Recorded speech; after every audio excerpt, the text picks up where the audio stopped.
Little Emma Martinez was sleeping peacefully in her small bedroom when the sound of shattering glass jolted her awake at 2 a.m. on a cold November night. Her father's desperate shouts echoed through their modest Phoenix apartment, followed immediately by her mother's piercing screams that seemed to tear through the very walls.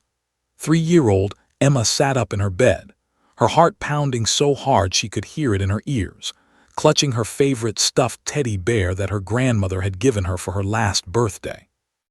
Peering through the crack in her bedroom door, Emma watched in absolute horror as a tall, masked intruder struck her father across the head with a metal pipe. The sickening thud of metal against bone would haunt her for months to come.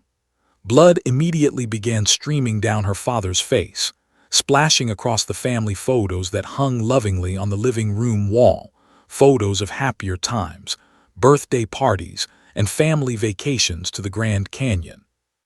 Her mother, Martinez, lunged forward with a mother's fierce protective instinct to shield her husband from another blow, but the intruder violently shoved her aside, crashed into the coffee table, sending their dinner plates from earlier that evening crashing to the floor in an explosion of ceramic shards.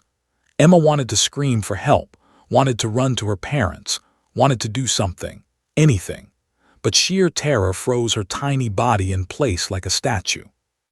The masked man began ransacking their home with methodical violence, overturning furniture, emptying drawers onto the floor, and smashing anything that got in his way. Emma could see a distinctive snake tattoo coiling up his left forearm and noticed he walked with a pronounced limp, dragging his right leg slightly as he moved through their apartment.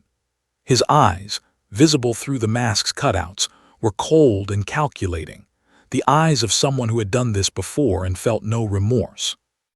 Emma remained hidden behind her bedroom door for what felt like an eternity, but was actually only 15 minutes. She watched her father, trying desperately to protect his family despite his injuries, attempting to stand up twice only to collapse from the head wound. She watched her mother crawling toward the phone, only to have it kicked away by the intruder's heavy boot. The sounds were the worst part. Her mother's sobbing, her father's labored breathing, the intruder's angry muttering as he searched for valuables. When their neighbor, Mr., finally heard the commotion through the thin apartment walls and called 911, police sirens began wailing in the distance. The masked intruder grabbed what he could, jewelry box, laptop, and cash from his purse, and fled through the same window he'd shattered to enter. The night air rushed in, cold and unforgiving, carrying the sounds of the city that had somehow continued moving while Emma's entire world collapsed. Police arrived within minutes, led by Detective James, a 20-year veteran who had seen countless crime scenes but never quite got used to ones involving children. Officers swept through the apartment, checking every room, every closet, every possible hiding spot where the perpetrator might still be lurking. That's when Officer Sarah found Emma. The little girl was still frozen in the exact same position, sitting on her bed, clutching her teddy bear with white-knuckled intensity. Her big brown eyes were wide open but unseeing, staring at something only she could see, replaying the nightmare over and over in her mind. Officer approached slowly, speaking in the gentlest voice she could muster, but Emma didn't respond. She didn't blink, didn't cry, didn't move. It was as if the trauma had pulled her consciousness deep inside herself, where the scary things couldn't reach her. Paramedics rushed in to treat head wound, which required immediate stitches and a hospital transport for possible concussion. Had a sprained wrist and severe bruising, but refused to leave until she could be with her daughter. When finally reached Emma's bedroom, she dropped to her knees beside the bed and pulled her daughter into her arms, rocking her gently while tears streamed down her face. "Me, it's okay now. Mama's here. You're safe now," whispered repeatedly in both English and Spanish, but Emma remained silent and stiff in her mother's embrace. The little girl who had been chattering constantly just hours earlier about her upcoming ballet recital and her best friend's birthday party had completely vanished, replaced by this hollow shell of a child. Detective began processing the crime scene while other officers canvassed the neighborhood for witnesses. They found the entry point, the broken living room window. They photographed the blood spatter patterns, collected fingerprints from overturned furniture, and potential evidence. But what they needed most was a witness statement from the only person who had clearly seen the attacker's face and could identify him. Unfortunately, that witness was a traumatized 3-year-old girl who had retreated into impenetrable silence. As Emma was finally carried out of the apartment in her mother's arms, still clutching that teddy bear, still staring into nothing, Detective made himself a silent promise. He would find the monster who had done this to this family. He would make sure justice was served. What he didn't know then was just how difficult that promise would be to keep, or that the key to solving this case would come from an unexpected source, a 4-legged hero with gentle eyes and a heart trained to heal the broken. The night everything changed had only just begun its ripple effects through Emma Martinez's young life, and the road to justice would prove far more complicated than anyone could have imagined. 6 long weeks had crawled by since that horrific November night, and Emma Martinez hadn't uttered a single word to anyone. Not to her parents, not to doctors, not even to her beloved grandmother who had flown in from Mexico City the moment she heard what happened. The once vibrant, chatty little girl who had filled their home with endless questions and infectious laughter had been replaced by a ghost who moved through their apartment like a shadow, present but not really there. Emma's parents, and watched helplessly as their daughter slipped further away from them each day, had recovered physically from his head wound, though he still suffered blinding migraines that reminded him of his failure to protect his family. Had thrown herself into caring for Emma with desperate intensity, trying every possible way to reach her daughter, her favorite foods, her beloved cartoons, even bringing home a new stuffed animal collection. Nothing worked. Emma would accept food mechanically, stare blankly at television screens, and hold the toys without actually playing with them. The Martinez family was referred to Dr. Lisa, one of Phoenix's most renowned child psychologists who specialized in trauma cases. Doctor had earned her reputation helping children recover from the most devastating experiences: abuse, neglect, witnessing violence. She had seen selective mutism before, but Emma's case was particularly severe. The child wasn't just choosing not to speak. She appeared to have completely disconnected from the world around her. Doctor tried every therapeutic technique in her extensive arsenal during their twice-weekly sessions. She started with play therapy, laying out dollhouses, action figures, and art supplies.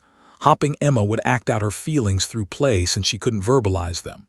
Emma would occasionally pick up a doll or a crayon, but her movements were mechanical, joyless. There was no narrative to her play, no emotional expression, just empty actions performed by a child going through motions she no longer understood. Next came art therapy. Doctor provided Emma with paints, markers, clay, and paper, encouraging her to express what words couldn't capture. Some traumatized children would paint dark, chaotic images that revealed their inner turmoil. Others would create safe, happy scenes as a form of wishful thinking. Emma did neither. She would hold the paintbrush, move it across the paper in random strokes, creating nothing recognizable, just abstract smears of color that seemed to reflect the static in her mind. Music therapy was attempted next. Studies showed that children who couldn't speak sometimes responded to rhythm and melody, finding alternative pathways to expression through sound. Doctor brought in gentle instruments, tambourines, small drums, a xylophone with bright colored keys. She played soothing songs and encouraging melodies. Emma would sometimes tap a drum once or twice, but without rhythm, without engagement, her eyes remaining unfocused and distant. Doctor documented everything meticulously, hopping to find some pattern, some tiny crack in the wall Emma had built around herself. She explained to the Martinez family that Emma was experiencing severe post-traumatic stress disorder combined with selective mutism, a condition where anxiety becomes so overwhelming that speaking becomes physically impossible. Her brain has essentially shut down her ability to communicate as a protective mechanism, Doctor explained during a family session. Until she feels completely safe again, until her nervous system resets, she may not be able to speak. Meanwhile, the criminal investigation was hitting frustrating dead ends. Detective James had worked the case obsessively, following every lead, interviewing dozens of people. Forensic evidence from the apartment had yielded fingerprints that matched a career criminal named a 32-year-old man with a lengthy record of home invasions, assault, and robbery. Security footage from a convenience store 3 blocks away showed a man matching his description limping away from the direction of the Martinez apartment at 2:17 a.m., carrying a bag that could have contained stolen items. Police arrested 2 weeks after the break-in. He was found in a motel on the outskirts of Phoenix with his jewelry box hidden in his room. The evidence seemed solid: fingerprints, stolen property, matching physical description. But his defense attorney was already poking holes in the prosecution's case. The fingerprints could have been from an earlier time, argued, claiming his client had done maintenance work in the apartment building months prior. The jewelry box claimed he'd bought it from someone at a pawn shop, though he conveniently couldn't remember who or when.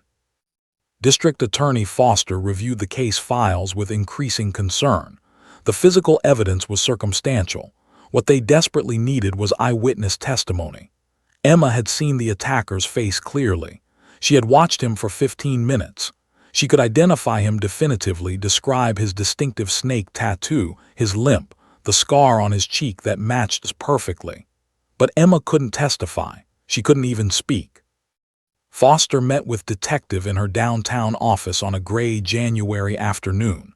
"Without Emma's testimony, our case is weak," she admitted, rubbing her temples wearily. "We'll create reasonable doubt.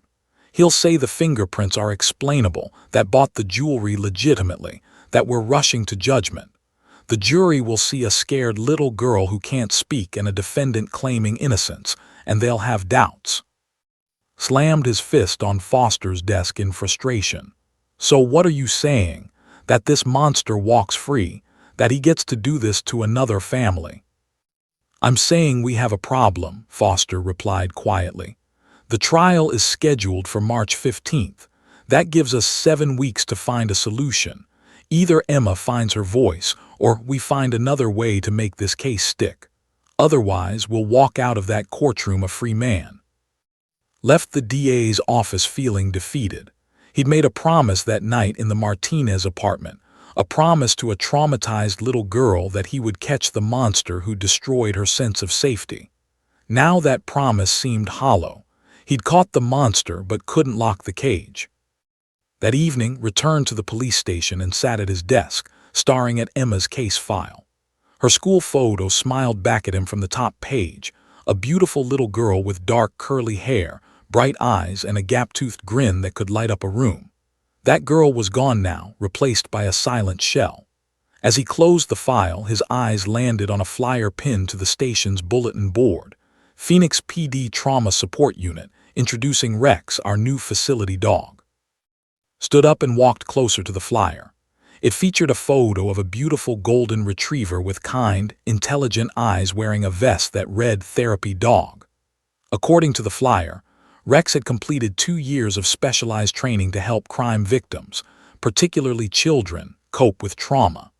The program was brand new, controversial even, with some officers dismissing it as feel-good nonsense that had no place in real police work.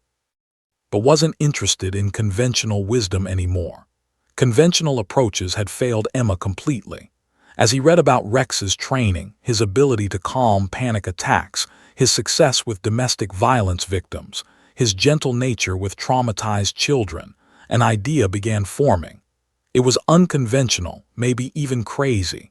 But what if this dog could reach Emma in ways that humans couldn't? What if Rex could help her feel safe enough to speak again? Pulled out his phone and dialed the number on the flyer. It was after hours, but someone answered on the 3rd ring. "This is Officer Maria Santos, Rex's handler. How can I help you?" "Officer Santos, this is Detective. I have a case involving a 3-year-old girl who witnessed a violent home invasion. She hasn't spoken in 6 weeks. I know this is unusual, but I'd like to discuss whether Rex might be able to help her." There was a pause on the other end of the line. Then Santos replied, "Detective, helping traumatized children is exactly why Rex exists. Tell me everything about Emma's case." As recounted Emma's story, he felt the first flicker of hope he'd experienced in weeks. Maybe, just maybe, a four-legged angel named Rex could perform the miracle that everyone else had failed to achieve. Maybe he could help a lost little girl find her way back to the world, and in doing so, bring a dangerous criminal to justice. The race against time had begun, and Emma's silence hung over everything like a heavy fog that refused to lift. Officer Maria Santos arrived at the Martinez apartment on a crisp Saturday morning in late January, accompanied by Rex, a magnificent golden retriever whose calm demeanor seemed to radiate tranquility. Detective had spent the previous week coordinating this meeting, convincing Doctor that it was worth trying, and carefully preparing Emma's parents for what might, or might not, happen. Martinez opened the door with a mixture of hope and skepticism etched across her exhausted face. She had tried everything to reach her daughter, and each failure had chipped away at her hope a little more. Rex wasn't what most people expected when they heard police dog. There was no aggression in his bearing, no intensity in his eyes like the German shepherds and Belgian that typically worked in law enforcement. Rex had been specifically bred and selected for his gentle temperament, his intuitive sensitivity to human emotions, and his remarkable patience. His training had been extensive and unique, 2 full years working with trauma psychologists, victims advocates, and animal behavior specialists who taught him to recognize signs of distress and respond with exactly the right amount of comfort. Officer Santos explained Rex's background as they stood in the Martinez living room, which had been carefully restored after the break-in but still carried invisible scars. "Rex comes from a line of therapy dogs going back 3 generations, Santos said softly, her hand resting gently on the dog's head. His grandmother worked in a children's hospital for 8 years. His mother helps veterans with PTSD. Rex himself has been trained specifically for crime victims, especially children. He can sense anxiety, fear, and trauma in ways we humans miss completely." Led them down the hallway to Emma's bedroom, where the little girl sat cross-legged on her bed, staring at nothing in particular, her ever-present teddy bear clutched against her chest. She was wearing her favorite purple pajamas with unicorns on them, pajamas that used to make her giggle and prance around the apartment pretending to be magical. Now she just wore them like any other clothing, another reminder of the joy that had been stolen from her. Santos knelt down about 10 feet from Emma's doorway, keeping Rex at her side. She had explained to everyone beforehand that rushing this interaction would be counterproductive. Traumatized children needed to feel in control, needed to make the choice to engage rather than having engagement forced upon them. "We're going to let Emma set the pace," Santos whispered. "Rex won't approach unless she signals she's ready. It might take 5 minutes or it might take 5 visits. We follow her lead." For the first several minutes, nothing happened. Emma didn't even seem to notice that a large golden dog had entered her home. She continued staring at the wall, her small fingers absently picking at a loose thread on her teddy bear's arm. Rex sat perfectly still beside Santos, his intelligent eyes watching Emma with patient interest. He didn't whine, didn't pull at his leash, didn't show any signs of restlessness. He simply waited, as he'd been trained to do, letting the child become aware of his presence in her own time. Then, almost imperceptibly, Emma's eyes shifted. They moved from the wall to the doorway where they landed on Rex. For a moment, nothing changed in her expression. No smile, no fear, no reaction at all. But she was looking at him, and that was more engagement than anyone had seen from her in weeks. Santos noticed immediately and made a small hand signal to Rex, permission to acknowledge Emma's attention. The dog's tail began to wag slowly, a gentle, non-threatening movement that seemed to say, "I see you, and I'm friendly." Emma's gaze followed the movement of Rex's tail, tracking it back and forth like a metronome. Seconds turned into minutes as girl and dog regarded each other across the space of the bedroom. Stood behind Santos, her hand covering her mouth, afraid to breathe too loudly and break whatever fragile connection was forming. Detective watched from the hallway, his detective's instincts telling him that something significant was happening, even if it looked like nothing to an untrained observer. After what felt like an eternity but was actually about 8 minutes, Emma made the smallest movement. She shifted her position on the bed, turning her body slightly toward the doorway. It was microscopic progress, but Santos recognized it immediately as an invitation. She gave Rex another subtle hand signal, and the dog rose gracefully to his feet. With impossibly slow, careful steps, Rex began walking toward Emma's bed, his body language deliberately submissive and non-threatening. He kept his head low, his approach angled slightly sideways rather than straight on, using body language that in dog communication meant, "I'm not a threat."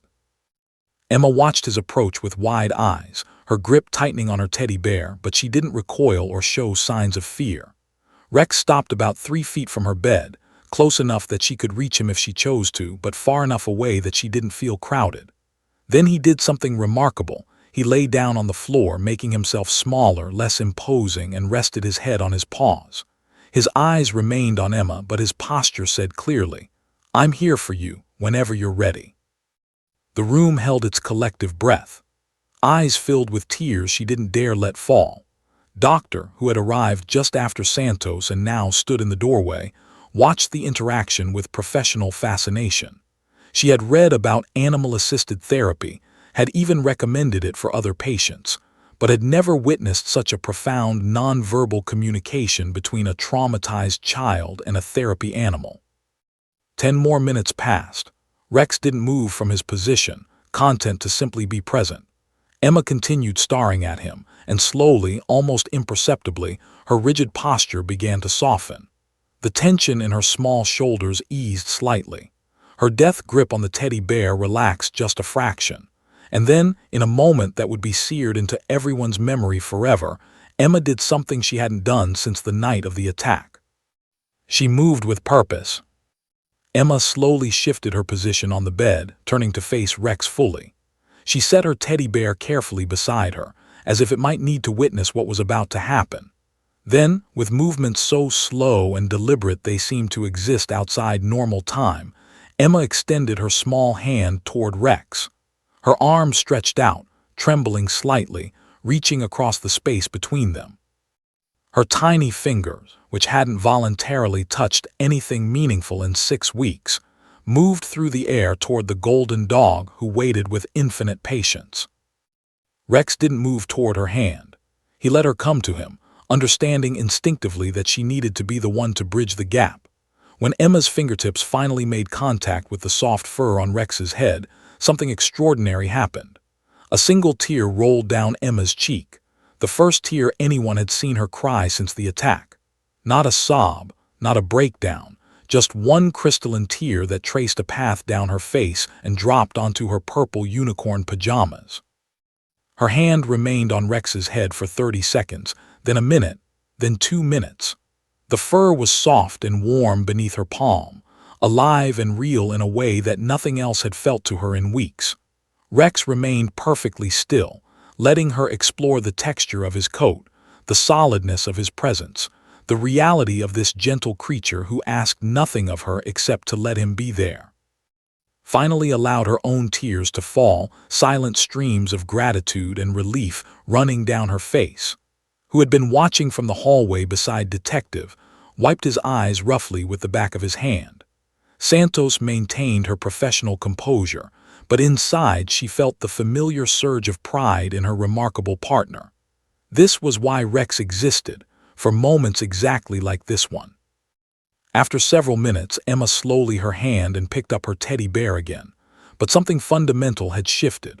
The glazed, distant look in her eyes had changed ever so slightly. There was a spark there now, tiny but unmistakable, the first glimmer of connection to the outside world that Emma had shown since that terrible night. She looked from Rex to her mother, and though she didn't speak, didn't smile, there was recognition in that look. An acknowledgement that she was still in there somewhere, buried beneath the trauma, but not completely lost. Santos stood up slowly and gave Rex the signal to retreat. The dog rose gracefully and returned to her side, his tail wagging gently, somehow understanding that he had done good work. As they prepared to leave, Santos turned to Anne. This was an excellent first session. Rex connected with her and she reached out to him. That's more progress than I dared hope for on day one.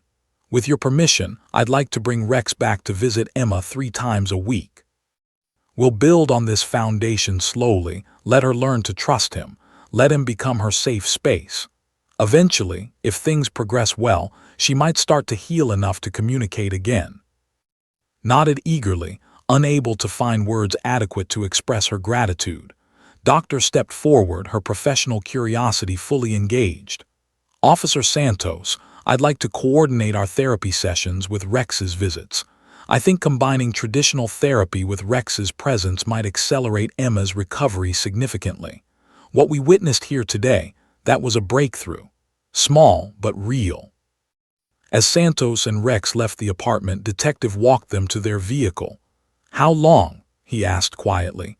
How long before she might be able to speak again? We have a trial date in 7 weeks. Santos looked at him thoughtfully, one hand resting on Rex's head. Detective, I can't make promises about timelines. Trauma doesn't heal on schedules, but I will tell you this, Rex has a gift. I've seen him help people who everyone else had given up on. If any dog can reach Emma in time, it's him. We'll do everything we can. Nodded, feeling that flicker of hope burning a little brighter. Emma had reached out and touched Rex. It was one small gesture, but it was the first voluntary action she had taken in 6 weeks. The wall she had built around herself had shown its first crack, and that crack had been created by a golden dog with gentle eyes and an infinite capacity for patience. The race against time continued, but now they had a secret weapon, a 4-legged therapist named Rex who might just perform the miracle they desperately needed. Over the following 3 weeks, Rex became the center of Emma Martinez's slowly expanding world. Officer Maria Santos brought him to the apartment every Monday, Wednesday, and Friday at exactly 10 a.m., and Emma began waiting for those visits with something that almost resembled anticipation. Notice that on Rex days, Emma would position herself by the living room window an hour before his arrival, watching the street below with more focus than she'd shown for anything since the attack. It wasn't the bubbly excitement she used to display before the trauma, but it was engagement, real, genuine connection to something outside her own locked-away mind. The second visit had been remarkably different from the first. When Rex entered the apartment, Emma didn't wait in her bedroom. She was sitting on the couch in the living room, her teddy bear beside her rather than clutched against her chest, a subtle but significant shift in her body language that Doctor noted immediately. Rex approached her slowly, as trained, and this time Emma reached out to touch him within just 2 minutes. Her small hand stroked his golden fur tentatively at first, then with increasing confidence, her fingers exploring the silky texture of his ears, the solid warmth of his neck, the gentle rise and fall of his breathing. By the third visit, something magical happened. Emma slid off the couch and sat on the floor beside Rex, leaning her entire small body against his larger frame. The dog remained perfectly still, providing a warm, solid living pillow for the traumatized child. Santos watched as Emma's rigid posture gradually relaxed, her breathing slowing to match Rex's calm, steady rhythm. For 20 minutes, they sat like that, girl and dog in silent communion that needed no words. When Emma finally pulled away, her mother saw something she'd thought was lost forever, the faintest hint of a smile ghosting across her daughter's lips. Doctor had coordinated her therapy sessions to occur right after Rex's visits, hopping to capitalize on Emma's slightly more open state. The strategy was working. While Emma still wouldn't speak to the psychologist, she began engaging with the therapy materials in more meaningful ways. She started creating art that actually depicted something, crude drawings of a big yellow dog, stick figures of her family holding hands, houses with windows and doors. The images were simple, childlike, but they showed narrative thought, emotional processing, things that had been completely absent before Rex entered her life.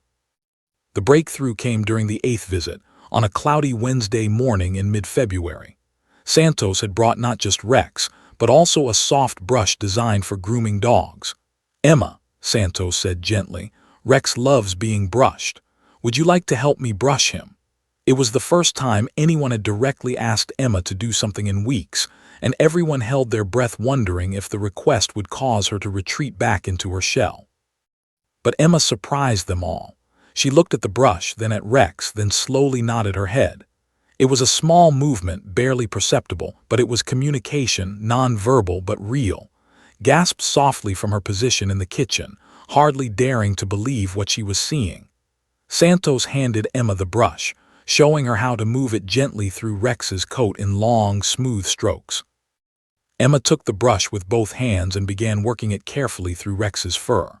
The dog closed his eyes contentedly, his tail wagging slowly in approval. As Emma brushed, something loosened inside her, some tightly wound knot of fear and pain that had been choking her ability to exist in the world.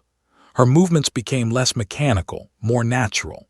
She leaned closer to Rex, her face near his, and then everyone in the room heard it, a sound so soft they almost missed it. Emma was humming. It wasn't a song exactly, just a gentle melodic sound that vibrated in her throat as she brushed Rex's golden coat. But it was vocalization, the first sound Emma had made beyond breathing since that terrible November night. His hand flew to her mouth, tears instantly streaming down her face. Who had taken the morning off work to be present, stood frozen in the hallway, afraid that any movement might shatter this fragile moment. Santos caught Doctor's eye across the room, and the psychologist nodded almost imperceptibly. This was monumental progress. The humming continued for several minutes as Emma worked the brush through Rex's fur, lost in the repetitive, soothing motion and the comforting presence of the gentle dog who had become her anchor to the world. When the humming finally stopped, Emma set down the brush and did something that made everyone's heart skip a beat. She leaned forward until her forehead rested against Rex's neck, and she wrapped her small arms around him in a hug. Rex remained perfectly still, understanding the profound trust being placed in him. Emma held that embrace for a long moment, and when she pulled back, she looked directly into Rex's warm brown eyes and whispered something so quietly that only Santos, who was closest, could hear it. "Good dog." 2 words, just 2 simple words, but they shattered 6 weeks of impenetrable silence. Santos felt tears pricking her own eyes, something that rarely happened despite years of emotional work with trauma victims. "Yes, Emma," Santos replied in an equally soft voice, not wanting to overwhelm the moment. "Rex is a very good dog, and you're a very brave girl." Emma didn't respond verbally, but she didn't retreat either. She stayed sitting beside Rex, one hand resting on his back, maintaining that physical connection that seemed to tether her to reality. For the rest of that visit, Emma remained engaged, present in a way she hadn't been since the attack. When it was time for Santos and Rex to leave, Emma watched them go with obvious reluctance, her eyes following the golden dog until he disappeared from view.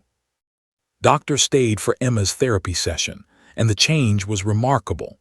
Emma picked up art supplies without prompting and drew an elaborate picture, elaborate by her standards, of herself standing next to a big yellow dog. Above them, she drew a sun. It was the first time she'd included a sun in any of her drawings since the trauma, and Doctor knew that in child psychology, the presence or absence of a sun in drawings often correlated with a child's sense of hope and safety. "Emma," Doctor said gently, "that's a beautiful picture of you and Rex. Can you tell me about it?" She didn't expect a verbal response, but she always asked, always left the door open for communication. Emma looked at the picture, then at Doctor, and pointed to herself in the drawing. Then she pointed to Rex and whispered, almost inaudibly, "Safe." One word, but it explained everything. Rex made her feel safe. In a world that had become terrifying and unpredictable, where masked men could break through windows and hurt the people she loved, Rex represented safety, consistency, gentleness. He was large enough to protect her but would never hurt her. He asked nothing of her except to let him be present. He didn't need her to be brave or strong or okay. He simply accepted her exactly as she was. Over the next 2 weeks, Emma's progress accelerated in ways that astonished everyone. She began speaking to Rex regularly during his visits, whispering into his fur about things she couldn't yet tell any human. Santos would position herself across the room, giving Emma privacy for these one-sided conversations, but she could see Emma's lips moving, see the emotional release happening as the little girl finally found a safe outlet for the trauma locked inside her. Emma started speaking to her mother again, single words at first, then short phrases. "Water, please.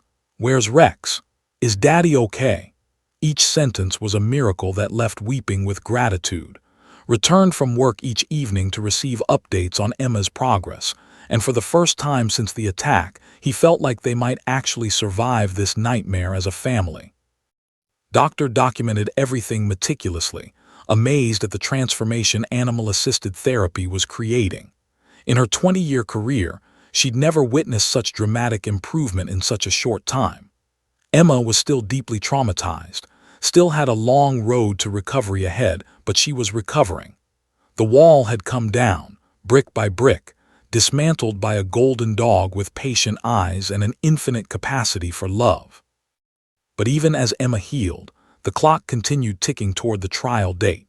Detective received regular updates from Santos and Doctor, and while he was thrilled about Emma's progress, he knew that speaking to a therapy dog in private was vastly different from testifying in a courtroom full of strangers.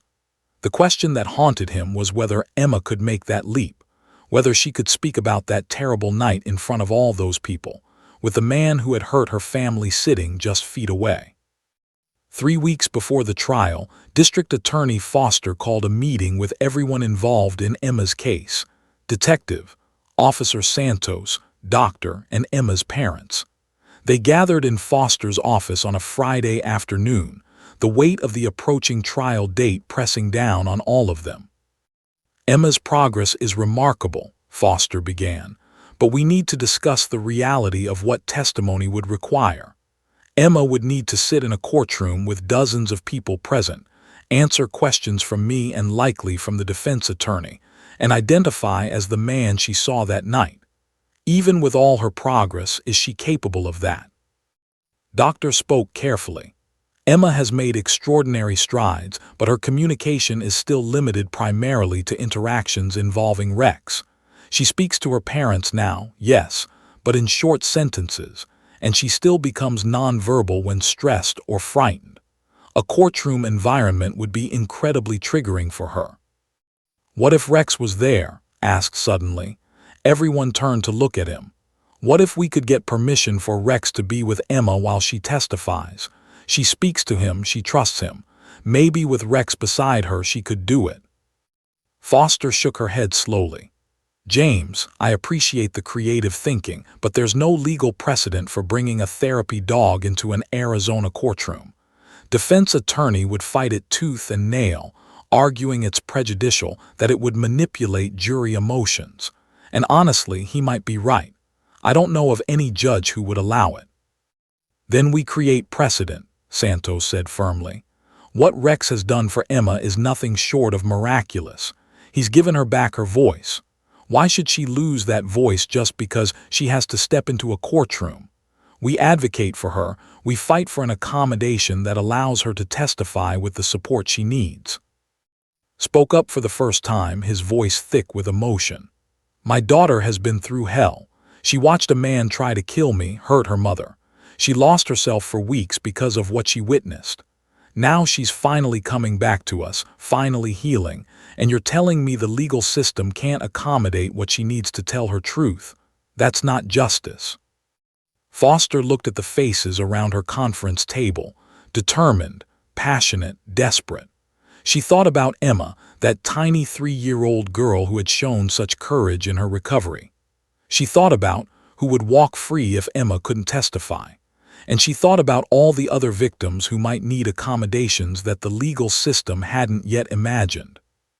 "All right," Foster said finally. "We petitioned the judge for a court facility dog accommodation. I'll research every similar case I can find, build the strongest legal argument possible. But I need you all to understand, this is a long shot. Judge is fair but traditional. She may very well deny our request, and if she does, we're back to square one with no time left to prepare an alternative strategy. We have to try, said simply. For Emma, we have to try. And so the legal battle began. A fight not just for one little girl's right to be heard, but for a precedent that could change how the justice system treats its most vulnerable witnesses. The trial date loomed just 3 weeks away, and everything hinged on whether a judge could be convinced to allow something that had never been done before in Arizona courtroom history. Emma continued her visits with Rex, unaware of the legal storm brewing around her, simply grateful to have found her voice again in the soft golden fur of the dog who had saved her. The emergency hearing was scheduled for February 28th, just 2 weeks before the trial date.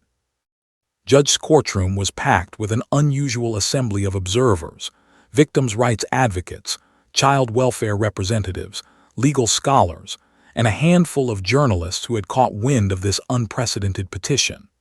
The air thrummed with tension and anticipation as everyone waited for the judge to take the bench. This wasn't just another pre-trial motion. This was a potential watershed moment that could reshape how the justice system accommodated traumatized child witnesses. District Attorney Foster sat at the prosecution table, surrounded by towers of legal research, psychological studies, and case files from other jurisdictions. She had spent every waking hour of the past 2 weeks building her argument, reaching out to experts across the country, and documenting every detail of Emma's recovery with Rex. Beside her sat Officer Maria Santos in full uniform, Rex lying calmly at her feet, and Dr. Lisa, whose expert testimony would be crucial to their case. At the defense table, exuded confidence that bordered on smugness. The veteran defense attorney had made his reputation dismantling prosecutorial overreach and protecting defendants' constitutional rights. He saw this motion as exactly the kind of emotional manipulation that had no place in serious courtroom proceedings. Sat beside him, wearing an ill-fitting suit that couldn't quite hide the snake tattoo coiling up his forearm, the same tattoo Emma had described to Rex in her whispered conversations. Detective James sat in the gallery beside and Martinez, all of them acutely aware that Emma's entire future, and their shot at justice, hinged on what would happen in the next few hours. Clutched a recent drawing Emma had made, showing herself holding Rex's leash with a smile on her face. It was evidence of healing, proof of the bond that had saved their daughter. "All rise," the bailiff announced as Judge entered. She was a woman in her late 50s with steel-gray hair pulled back in a severe bun, wire-rimmed glasses, and an expression that gave away nothing. She had a reputation for being scrupulously fair but deeply traditional in her interpretation of courtroom procedure. This would be an uphill battle. "Be seated," Judge said, settling into her chair and surveying the crowded courtroom with mild surprise. "Well, Ms. Foster, your motion has certainly generated interest. Let's proceed. You're asking this court to allow a therapy dog to accompany a 3-year-old witness during testimony. Make your case." Foster rose, her hands steady despite the adrenaline coursing through her system.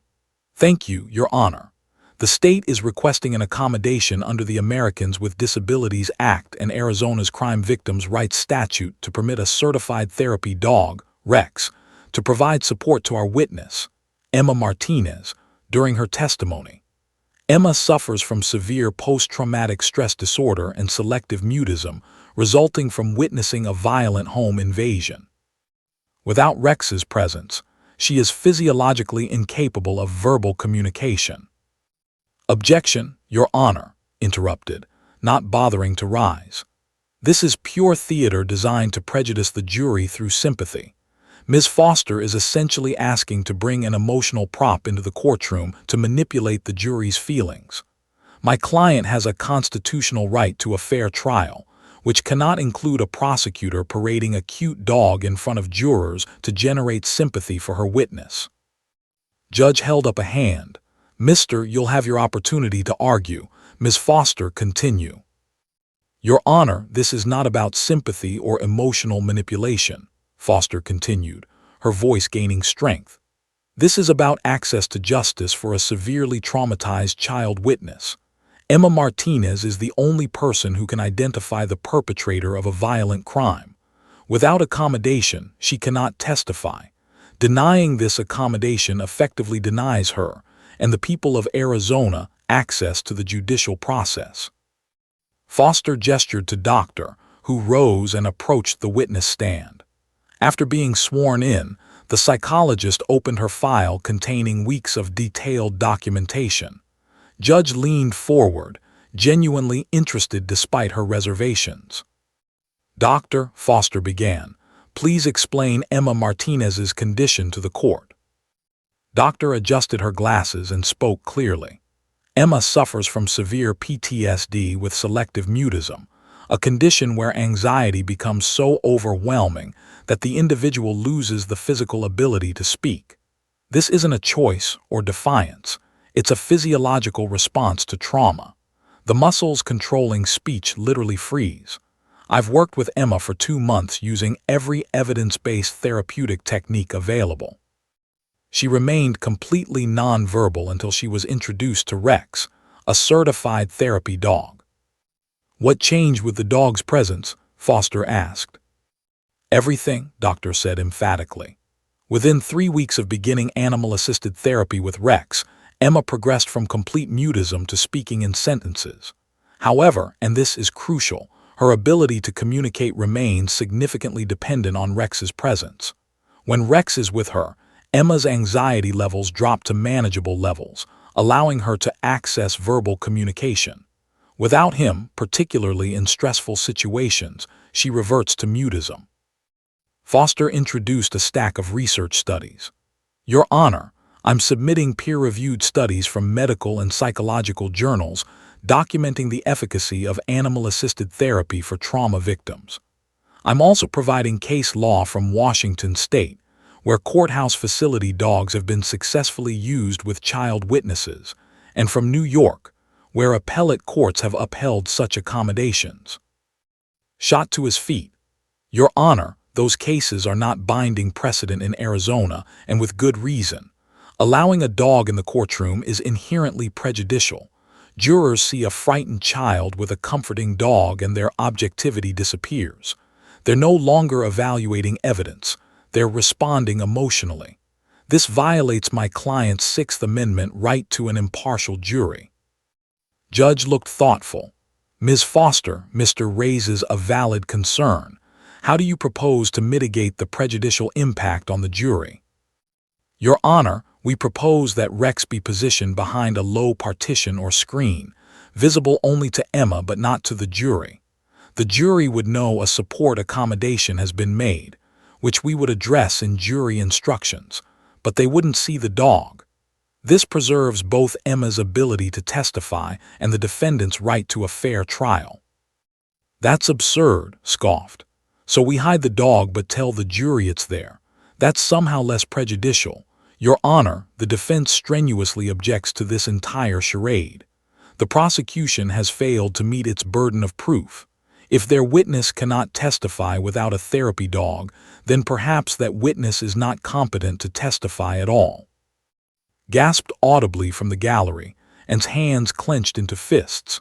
The suggestion that Emma was incompetent felt like another violation, another way the system was failing their daughter. Foster's eyes flashed with controlled anger. "Mr. is essentially arguing that a disabled witness should be barred from testifying because of her disability. That violates fundamental principles of equal access to justice. The Americans with Disabilities Act requires reasonable accommodations, and Rex is exactly that, a reasonable accommodation that allows a trauma survivor to participate in the judicial process." Judge removed her glasses and rubbed her eyes. "Ms. Foster, I appreciate your passion, but I need to hear from someone with direct experience. Officer Santos, please approach."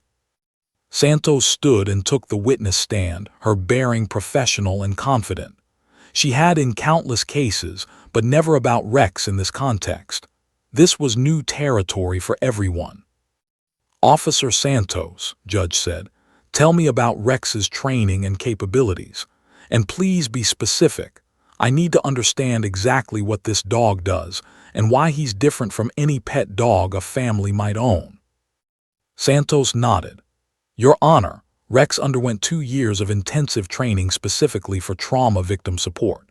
He's certified by Assistance Dogs International and has worked with over 30 crime victims, including 15 children.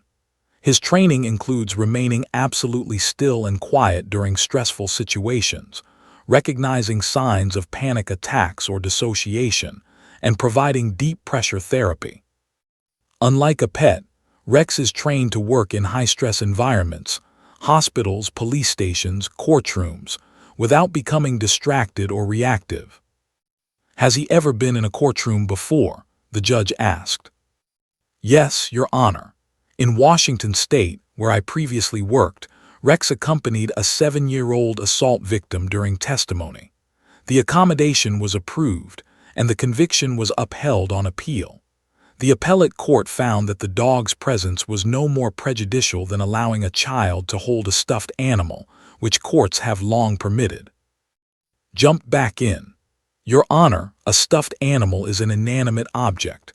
A living, breathing dog is categorically different. Dogs evoke powerful emotional responses. People love dogs.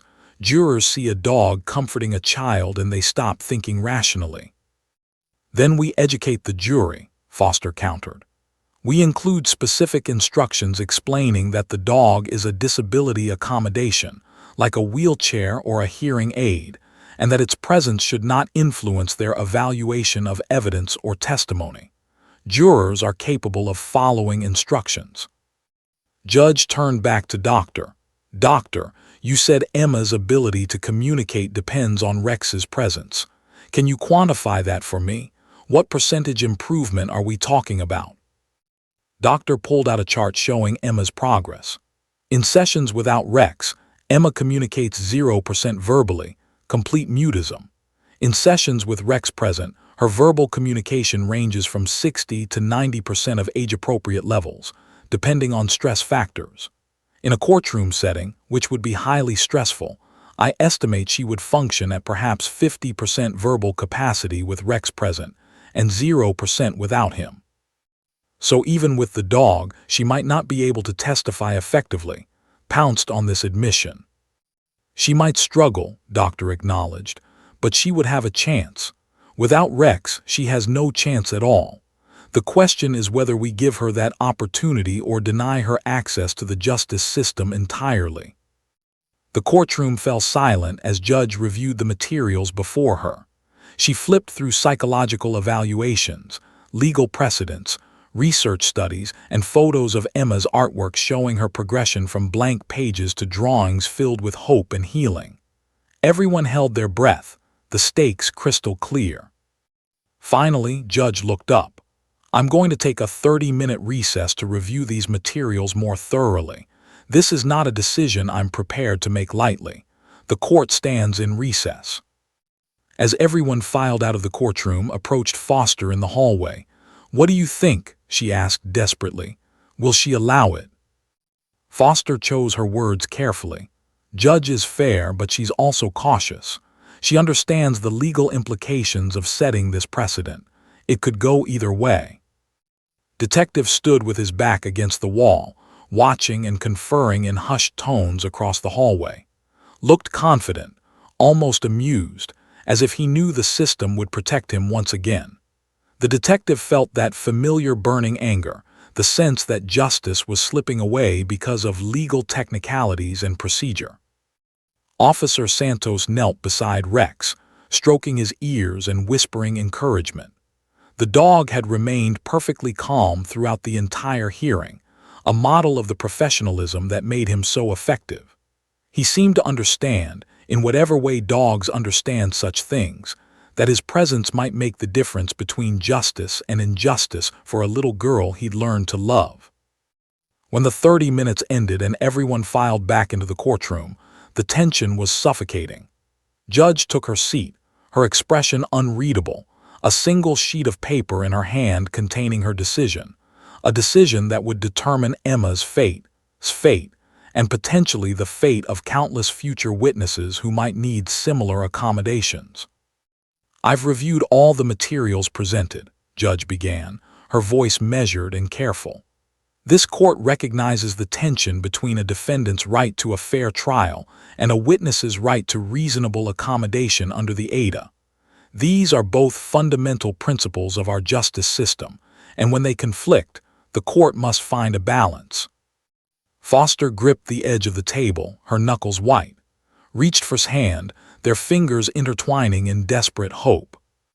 Judge continued, "After careful consideration of the legal precedents, the psychological evidence, and the specific circumstances of this case, I am prepared to issue my ruling on whether Rex will be permitted to accompany Emma Martinez during her testimony." The courtroom held its collective breath as Judge prepared to announce the decision that would change everything. Retrial Judge looked out over the silent courtroom, her weathered hands resting on the bench before her. Every person in that room seemed frozen in anticipation, waiting for words that would either open or close the door to justice for a 3-year-old girl who had already suffered far too much. "This court finds," Judge began, her voice carrying the weight of precedent being made, "that the accommodation requested is both legally justified under the Americans with Disabilities Act and constitutionally sound when properly implemented. Emma Martinez has a right to testify, and Rex represents a reasonable accommodation to facilitate that right. However, I am imposing strict conditions to protect the defendant's right to a fair trial." Relief flooded through the prosecution side of the courtroom like a wave. Martinez burst into tears, burying her face in shoulder. Foster closed her eyes briefly, allowing herself one moment of gratitude before refocusing on the judge's conditions. "Rex will be positioned behind a partition that keeps him out of the jury's line of sight," Judge continued. "The jury will be instructed that the witness requires a disability accommodation, but the specific nature of that accommodation will not be emphasized or displayed. The dog must remain completely silent and still throughout testimony. Any violation of these conditions will result in Rex's immediate removal. Furthermore, I am allowing this accommodation for the testimony itself only, not during jury selection, opening statements, or any other portion of the trial. Do counsel understand these conditions?" "Yes, Your Honor," Foster said quickly. "The state agrees to all conditions and thanks the court for this ruling." Stood slowly, his expression sour. "The defense preserves its objection for the record, Your Honor, and reserves the right to appeal based on this accommodation." "So noted, Mr. This hearing is adjourned. We will proceed to trial on March 15th as scheduled." Judge's gavel came down with finality. The next 2 weeks were a whirlwind of preparation. Emma's visits with Rex increased to daily sessions, with Officer Santos and Doctor carefully preparing her for what testifying would entail. They couldn't take her to the actual courtroom. The risk of traumatizing her before the trial was too great. But they created a mock courtroom in a conference room at the Phoenix Police Department, complete with chairs arranged like a courtroom, a makeshift witness stand, and Rex positioned exactly where he would be during actual testimony. Doctor worked with Emma on answering simple questions while Rex sat beside her behind a cardboard partition. "Emma, can you tell me what color Rex is?" she would ask gently. Emma would reach down to touch Rex's fur through the gap in the partition and whisper, "Yellow. He's yellow and soft." Small victories, but victories nonetheless. And attended every preparation session, their hearts breaking and mending simultaneously as they watched their daughter practice for something no child should ever have to do. Emma still didn't fully understand what a trial was, didn't grasp the legal complexities or the stakes involved. To her, it was simply another place where she would need to talk about the scary night, but this time with more people present.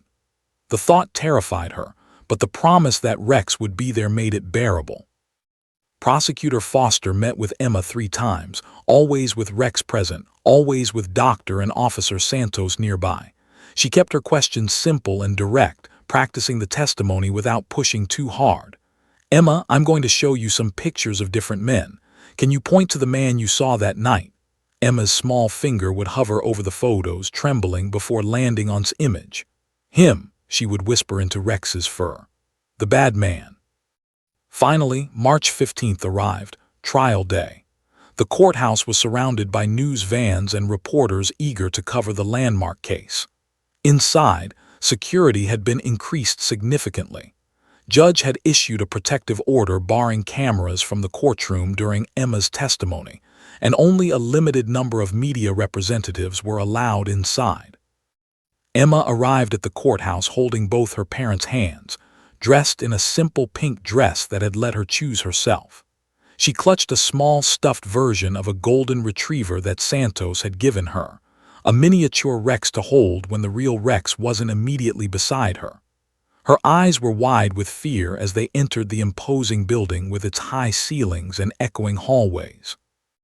Officer Santos met them at a private entrance, Rex at her side wearing his official therapy dog vest. The moment Emma saw Rex, her entire body relaxed slightly. She released her mother's hand and walked directly to the dog, kneeling down to hug him. Rex remained still, letting her draw strength from his solid, warm presence. Remember what we practiced, Emma, Doctor said softly, crouching beside the little girl. Rex will be right next to you the whole time. You can touch him whenever you need to, and if you get too scared, you can ask for a break. Judge is very nice and she wants to help you. The courtroom was packed when they entered through a side door, avoiding the main gallery. Emma's arrival had been timed to minimize her exposure to the crowd. Jury selection had been completed the previous day, and opening statements had been delivered that morning. Now, the moment everyone had been building toward had arrived. Sat at the defense table, his expression carefully neutral, but his eyes tracked Emma as she entered. For a brief second, those cold eyes met the little girl's terrified gaze, and Emma froze completely. Her breathing became rapid and shallow, the beginning of a panic attack that Doctor recognized immediately. Rex, here, Santos commanded softly, and the dog moved forward, positioning himself between Emma and its line of sight. Emma's hands found Rex's fur, and she buried her face in his neck, blocking out the scary man, focusing only on the safe, yellow dog who had saved her. A special chair had been set up near the witness stand, lower than normal, child-sized, with a wooden partition positioned beside it. The partition was approximately 3 feet tall, high enough to block the jury's view of Rex, but low enough that Emma could easily reach over or around it to touch him. Rex would lie on a cushion behind this partition, invisible to everyone except Emma and the court officials who needed to monitor his behavior. It took 5 minutes to get Emma settled. She sat in the small chair, her legs dangling well above the floor, her hands gripping the arms so tightly her knuckles were white. Behind the partition, Rex lay down on his cushion, his head positioned perfectly so Emma could see his gentle brown eyes watching her. She reached her small hand through the gap in the partition, and her fingers found his soft fur immediately. The courtroom was absolutely silent. 200 people collectively held their breath, witnessing something that had never happened before in Arizona legal history. Judge looked down at Emma with an expression that was stern but not unkind. Emma, the judge said gently, "My name is Judge. Do you know why you're here today?" Emma's eyes were locked on Rex. Her lips moved, but no sound emerged. She was trying to speak, but the fear was too overwhelming, the room too big, too many people watching. Doctor, seated in the front row, felt her heart sink. This was exactly what she'd been afraid of, that even with Rex present, the courtroom environment might be too much. Prosecutor Foster approached slowly, deliberately keeping her body language non-threatening. She had built a rapport with Emma during their preparation sessions, and she hoped that familiarity would help. "Hi, Emma. Remember me? Ms. Foster. We practiced talking together, remember?" Emma nodded slightly but still couldn't produce words. Her breathing was becoming more rapid again, her small chest rising and falling quickly. She was on the verge of a full panic attack that would make testimony impossible. "Emma," Foster said softly, "look at Rex. Is Rex a good dog?" Emma's eyes, which had been darting frantically around the courtroom, focused on Rex's calm, steady gaze. The dog's tail wagged once slowly, and his tongue lolled out slightly as if he were smiling at her. Emma's breathing began to slow, matching the calm rhythm of Rex's own breathing. "Emma," Foster tried again, "can you tell me if Rex is a good dog?" The courtroom waited. Judge leaned forward slightly. The jury members, who couldn't see Rex but knew he was there, watched Emma with a mixture of sympathy and curiosity. Sat at the defense table, his pen poised to object if the questioning became improper, though even he seemed reluctant to interrupt this delicate moment. Emma leaned down from her chair until her face was very close to Rex's, their foreheads almost touching through the gap in the partition. She stroked his soft ears, and in that connection, found the courage that had been hiding inside her all along. When she finally spoke, her voice was barely above a whisper, but in the absolute silence of the courtroom, every word was audible. "Yes, Rex is good. He keeps me safe." An audible gasp rippled through the gallery. It was the first time anyone outside Emma's immediate family and therapy team had heard her speak since the attack. 4 months of silence broken by 6 simple words spoken to a golden dog with patient eyes. Judge quickly brought her gavel down once. "Order in the court. There will be absolute silence during this witness's testimony." Her tone left no room for argument. This was too important, too fragile to allow any disruption. Foster felt tears threatening but blinked them away. She had to maintain her professional composure, had to guide Emma through this testimony carefully. "Emma, you're doing so well. Rex is keeping you safe, isn't he? Now I need to ask you some questions about a night that was very scary. Is that okay?" Emma nodded, her hand never leaving Rex's fur. "Emma, do you remember a night when a man came into your home and hurt your daddy?" Another nod, but this time Emma's eyes filled with tears. One rolled down her cheek and dropped onto Rex's golden coat. The dog remained perfectly still, his training keeping him calm even as he surely sensed Emma's distress. "Emma, can you tell me what happened that night? Start with when you woke up." Emma's voice was shaky, barely coherent at first, but with Rex steady beside her and Foster's gentle encouragement, the story began to emerge. "I heard breaking, glass breaking, Daddy yelled, Mommy screamed." Her sentences were choppy, childlike, but devastatingly clear in their meaning. "What did you do when you heard those sounds?" Foster asked. "I looked through my door. I saw the bad man." Emma's grip on Rex tightened, and the dog shifted slightly closer to her hand, providing more contact, more comfort. "Can you describe the bad man, Emma? What did he look like?" "Tall, he had a mask, black mask. He had a stick, no, a metal thing. He hit Daddy with it." Emma's voice broke on the word Daddy, and she pressed her face against Rex's neck for a long moment before continuing. "There was blood on the wall on Daddy's face. Mommy tried to help, but he pushed her. She fell down." The jury was transfixed, several members visibly emotional as they listened to this tiny child describe such horror in her innocent, simple words. Foster glanced at them and knew, whatever technical legal arguments might make, Emma's testimony was reaching them in a profound way. "Emma, I'm going to show you some pictures now. These are pictures of different men. I need you to look at them carefully and tell me if you see the bad man who hurt your daddy. Can you do that?" Foster produced a photo lineup, 6 men of similar age and build including. She held it low, at Emma's eye level, being careful not to block Emma's view of Rex. Emma looked at the photos, her small finger moving across each face. When she reached photo, her finger stopped. Her breathing quickened again, and she immediately reached for Rex with both hands. "Him," she whispered, her voice filled with fear and certainty. "That's the bad man. He has a snake on his arm, and he walks funny like this." Emma demonstrated a limping motion with her hand. The courtroom erupted in whispers. Judge's gavel came down sharply. "Order! I will clear this courtroom if necessary." Was on his feet. "Objection, Your Honor. The witness is clearly being prompted by—" "Mr. Sit down," Judge said firmly. "The witness is answering questions appropriately. Your objection is overruled. You'll have an opportunity for cross-examination." Foster continued her questioning for another 20 minutes, carefully drawing out details only the actual witness could know.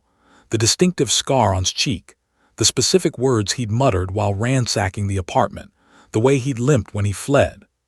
With Rex beside her, Emma answered each question, her voice growing slightly stronger as she went, finding courage in the unconditional support of the therapy dog who had given her back her voice.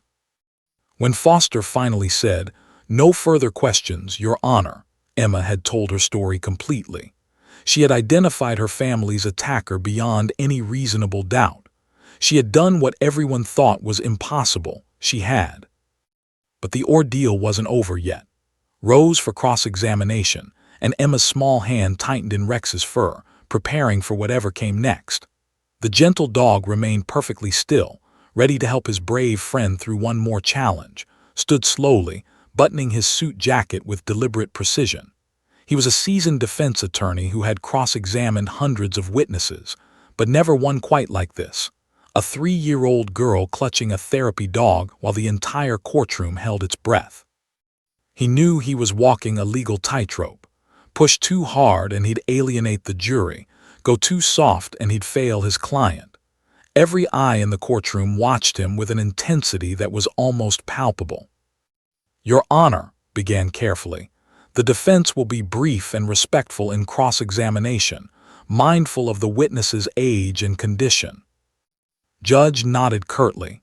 "Proceed, mister, and I remind you that this witness is 3 years old. Adjust your questioning accordingly." Approached Emma but stopped a respectful distance away, not wanting to appear intimidating. Emma had been warned that another lawyer would ask her questions, but seeing this stranger approach made her shrink back in her chair.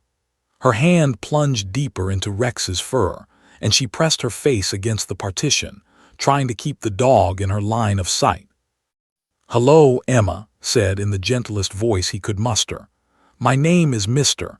I just need to ask you a few questions, okay?" Emma didn't respond verbally, but her terrified eyes tracked his every movement. Rex, sensing her heightened anxiety, shifted slightly on his cushion, moving closer to the partition so Emma could have maximum contact with him. "Emma, you said you saw a man in a black mask that night, correct?" Emma nodded, her voice barely a whisper. "Yes." "And this mask covered his face?" Another nod. "Yes, but not all of it. I could see his eyes and his arms." Moved carefully to his next point. "Emma, it was nighttime when this happened, wasn't it? Was it dark in your apartment?" Emma's brow furrowed slightly. She looked at Rex as if the dog might help her answer. "The lamp was on, in the living room. Mommy always leaves it on." "But it was darker than daytime, wasn't it?" "Objection," Foster stood up. "Counsel is attempting to confuse a 3-year-old witness about basic concepts of light and dark." "Your Honor, I'm establishing visibility conditions," countered. "Overruled, but mister, keep it simple. The witness may answer." Emma looked confused now, her eyes beginning to fill with tears.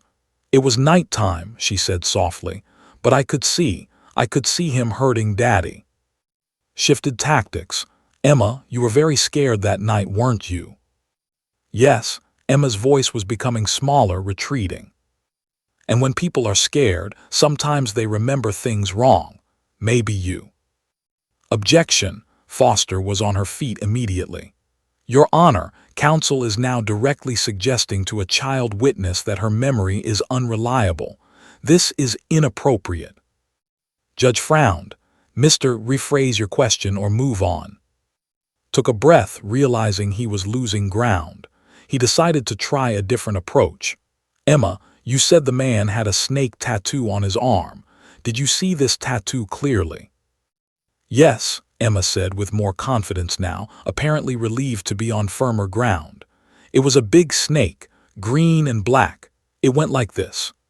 She traced a coiling motion up her own small arm, her finger winding from wrist to shoulder, exactly matching the pattern of his distinctive tattoo.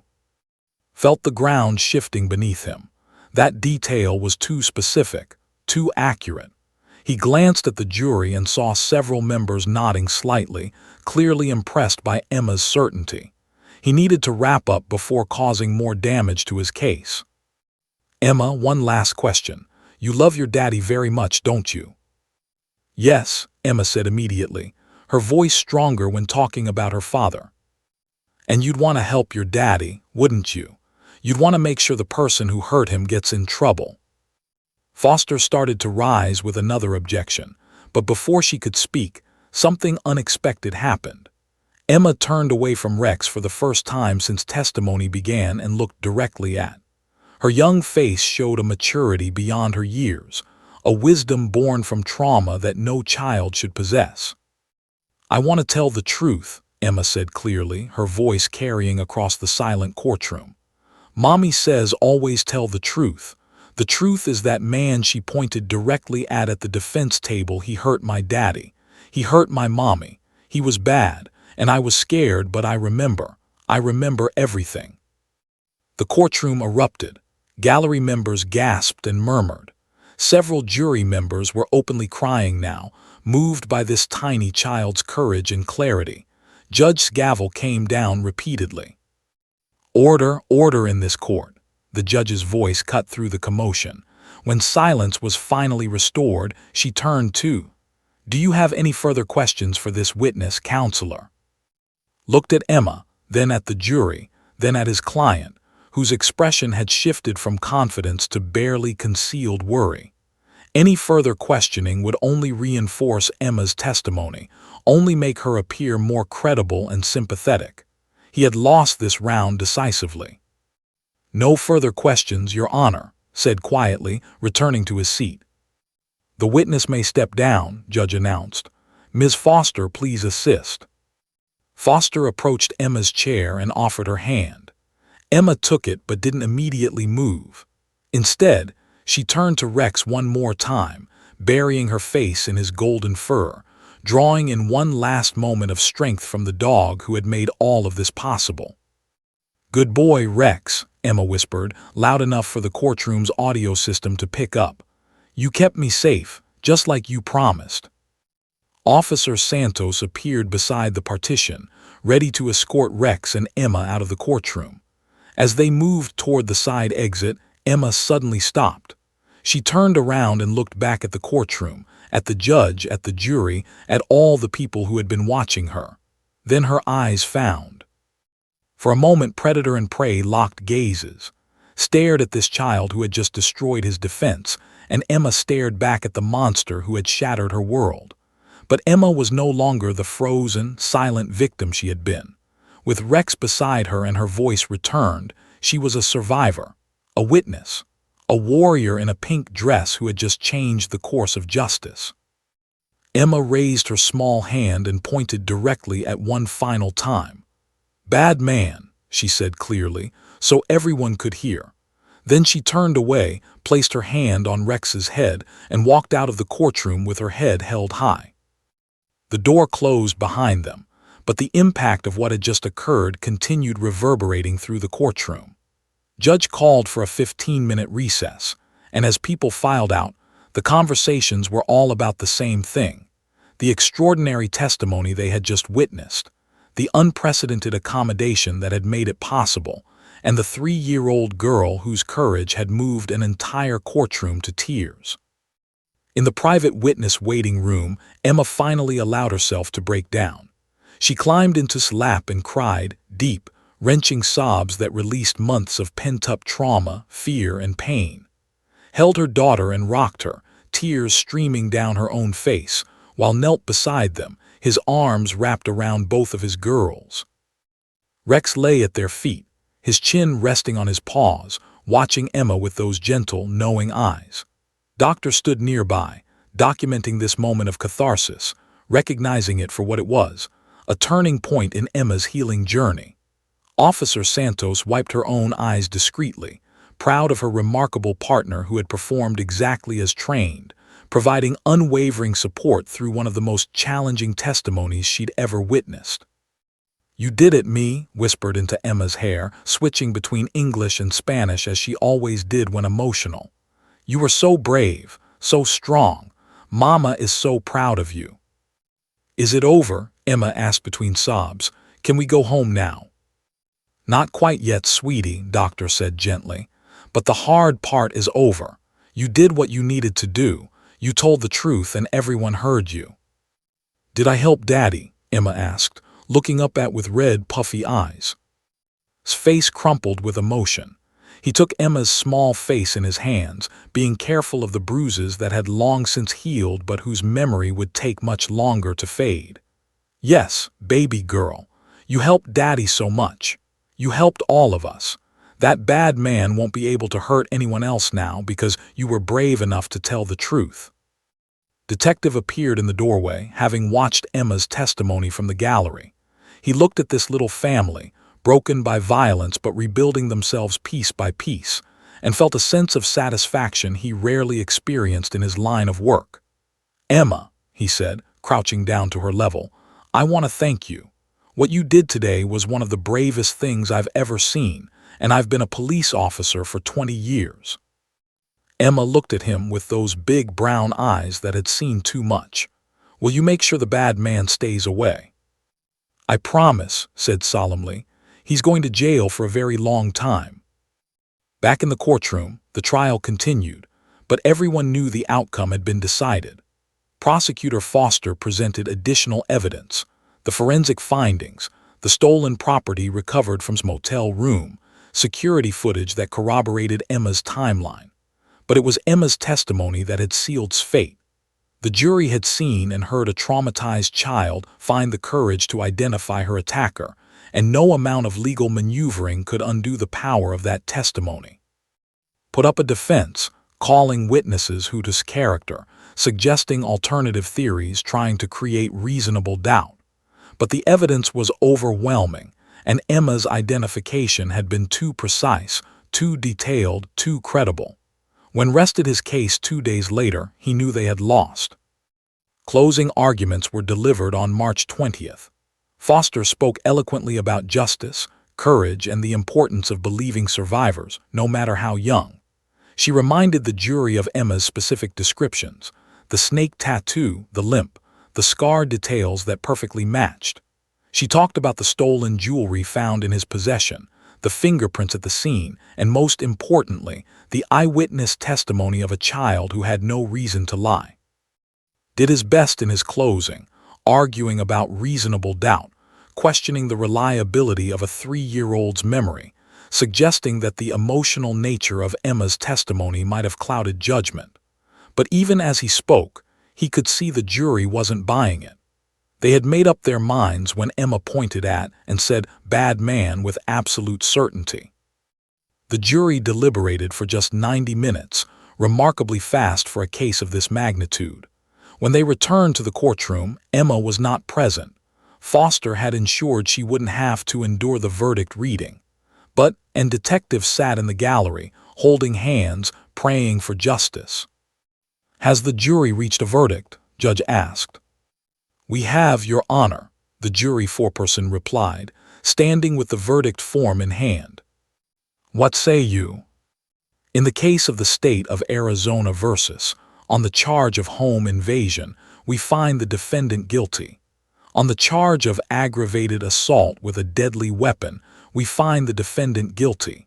On the charge of armed robbery, we find the defendant guilty." The courtroom erupted in applause and tears. Collapsed against, sobbing with relief, closed his eyes and exhaled deeply, feeling the weight of his promise to Emma finally lifted. His face remained impassive, but his hands clenched into fists on the defense table.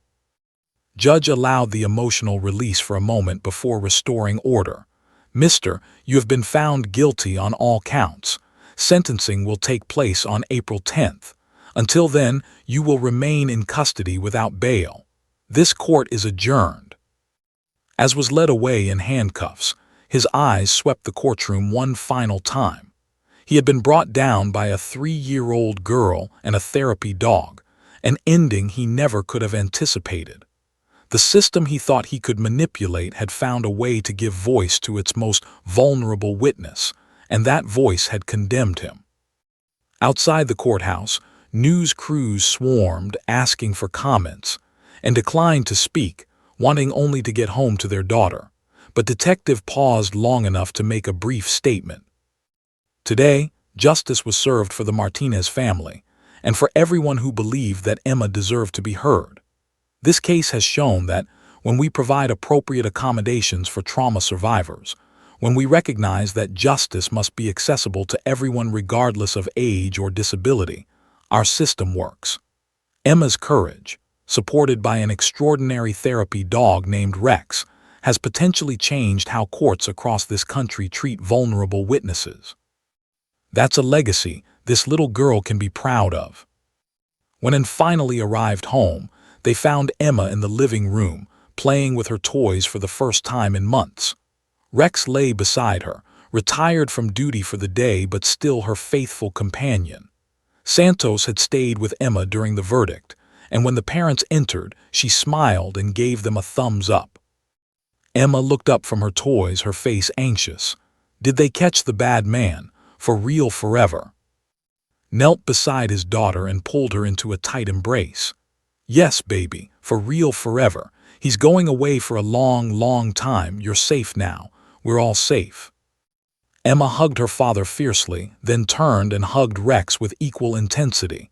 Thank you, Rex, she whispered. You made me brave.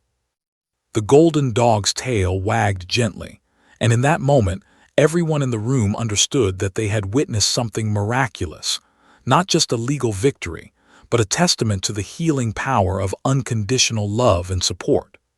Emma had found her voice again, and in doing so, she had helped ensure that would never hurt another family. The nightmare was finally over, but the journey of healing was just beginning.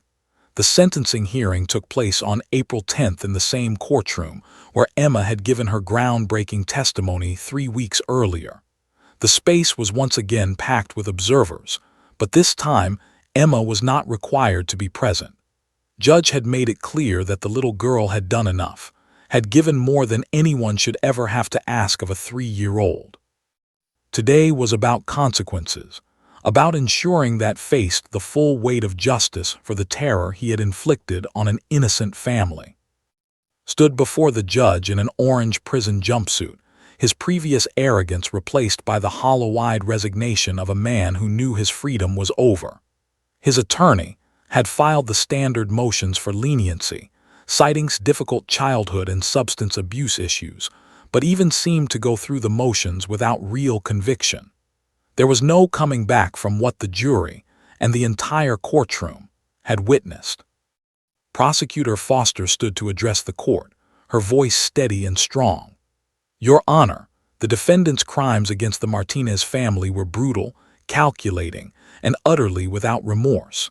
He broke into their home in the dead of night, violently assaulted Martinez with a metal pipe causing severe head trauma, injured Martinez, and traumatized their 3-year-old daughter so severely that she lost the ability to speak for months. The psychological damage inflicted on Emma Martinez cannot be overstated. This child witnessed violence that no person, let alone a toddler, should ever see.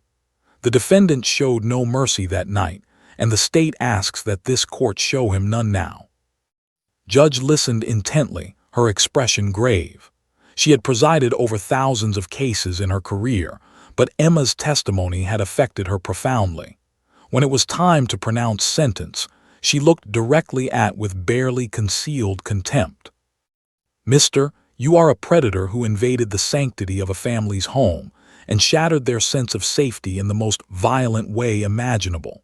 Your actions traumatized a child so severely that she retreated into silence for months. However, that child found the courage to face you in this courtroom and identify you as her family's attacker. Her bravery stands in stark contrast to your cowardice." Judge paused, letting her words sink in before continuing. "On the charge of home invasion, I sentence you to 15 years in the Arizona Department of Corrections. On the charge of aggravated assault with a deadly weapon, I sentence you to 12 years, to run consecutively. On the charge of armed robbery, I sentence you to 8 years, also consecutive. Your total sentence is 35 years without the possibility of parole. May you spend every day of that sentence reflecting on the harm you caused to the Martinez family. This court is adjourned." The gavel came down with finality, was led away, his shoulders slumped, his life effectively over, and sitting in the gallery held each other and wept, not just tears of relief but of release. The man who had destroyed their peace was gone. The monster who had stolen their daughter's voice would never hurt them again. But Emma's story didn't end with sentencing. In fact, it was only the beginning of a much larger impact that would ripple across the entire country. Within days of the verdict, news of Emma's testimony and Rex's unprecedented role spread nationally. Legal journals published articles analyzing Judge's decision. Child advocacy groups hailed it as a watershed moment. Victims' rights organizations began pushing for similar accommodations in their own states. Arizona State Representative Maria, herself a former prosecutor, was so moved by Emma's case that she drafted legislation specifically addressing courthouse facility dogs. She titled it Emma's Law in honor of the brave little girl whose testimony had exposed a gap in the justice system's ability to accommodate traumatized witnesses. The proposed law would establish clear guidelines for when and how certified therapy dogs could be used in Arizona courtrooms, removing the need for witnesses to fight for accommodations on a case-by-case basis. The bill moved through the Arizona legislature with remarkable speed and bipartisan support. In June, just 3 months after Emma's testimony, Governor Sarah Mitchell signed Emma's Law in a ceremony attended by the Martinez family, Officer Maria Santos and Rex, Dr. Lisa, and Detective James. Emma, now 4 years old and continuing to heal, stood beside Rex during the signing, her small hand resting on his head as cameras flashed. "This law represents Arizona's commitment to justice for all witnesses, regardless of age or trauma history," Governor Mitchell announced. Emma Martinez showed extraordinary courage in helping convict a dangerous criminal, but she shouldn't have had to fight for the accommodation she needed to testify. Thanks to Emma's Law, future witnesses will have a clear path to accessing facility dog support when trauma makes testimony difficult or impossible. The impact of Emma's Law extended far beyond Arizona's borders. Within a year, 12 other states introduced similar legislation, citing Emma's case as the catalyst. Washington, Oregon, California, Colorado, New York, Virginia, Florida, Illinois, Texas, North Carolina, Pennsylvania, and Massachusetts all passed courthouse facility dog statutes, creating a nationwide movement toward trauma-informed justice practices. Emma Martinez, without intending to, had become the face of a revolution in how America's courts treated vulnerable witnesses. Meanwhile, Rex continued his remarkable work. The publicity surrounding Emma's case had demonstrated the powerful impact therapy dogs could have in legal settings, and demand for Rex's services exploded. Over the next 3 years, Rex accompanied 73 child witnesses through testimony in cases ranging from domestic violence to sexual assault to witnessing homicides. Each time, he provided the same patient, unconditional support that had helped Emma find her voice.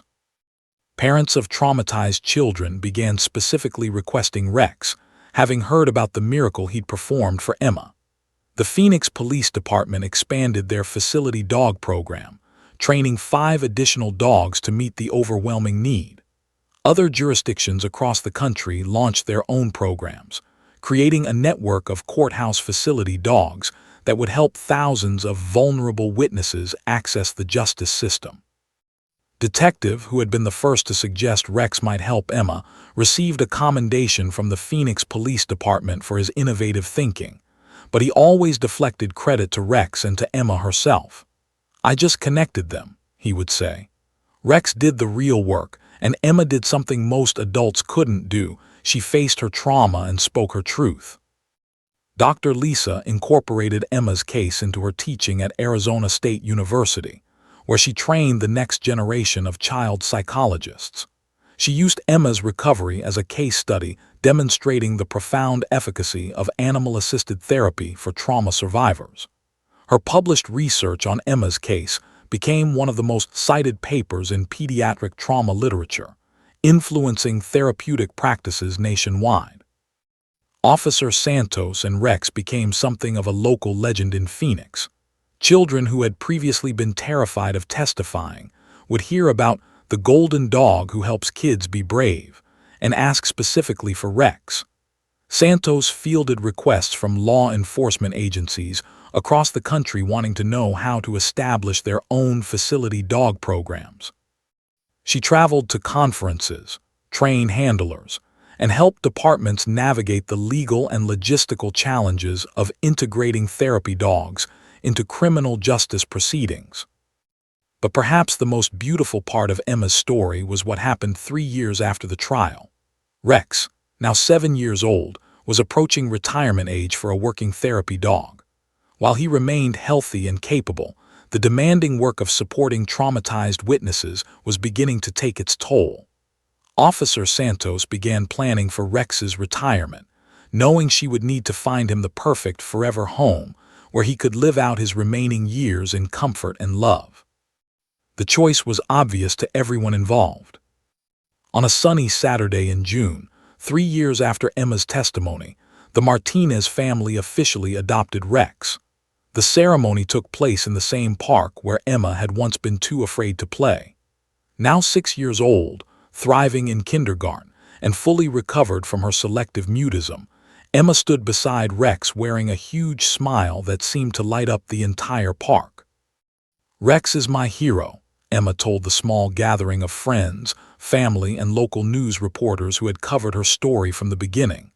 "He helped me be brave when I was really, really scared. He taught me that scared is okay, but staying quiet helps bad people. Speaking up saves families. And now he gets to be part of my family forever." She wrapped her arms around Rex's neck, and the dog, who had helped so many children find their courage, leaned into the embrace of the little girl who had started it all.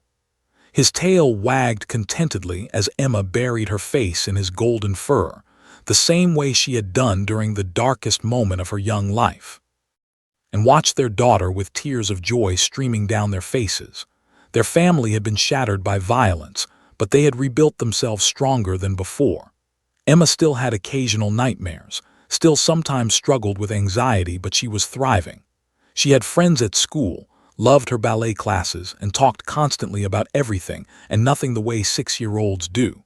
The bubbly, chatty girl who had disappeared that terrible November night had returned, forever changed but not forever broken.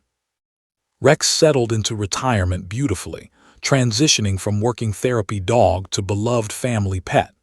He slept in Emma's room every night, his presence continuing to provide comfort and security. When Emma occasionally had bad dreams, she would reach down from her bed to touch Rex's fur, and the familiar comfort would chase the nightmares away. The dog who had given her back her voice remained her constant protector and friend. As Emma started 2nd grade, she began speaking at elementary schools across Phoenix, accompanied always by Rex.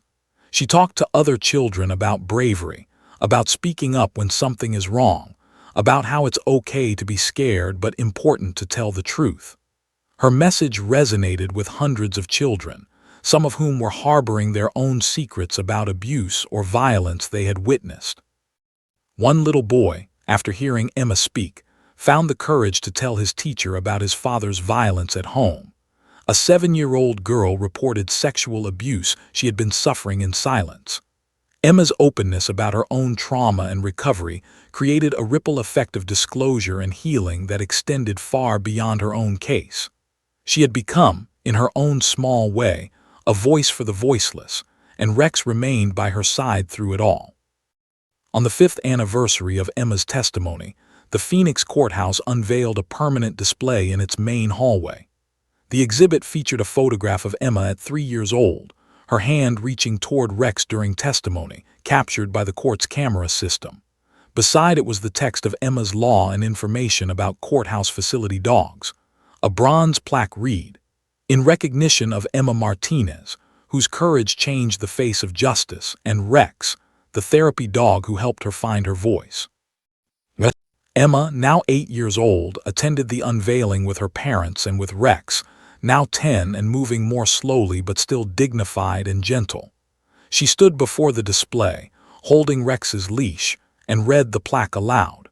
When she finished, she looked up at her parents with wisdom that seemed beyond her years. "I'm glad something good came from the bad thing," Emma said thoughtfully.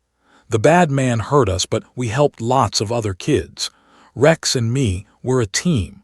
We show people that being scared doesn't mean you have to stay quiet."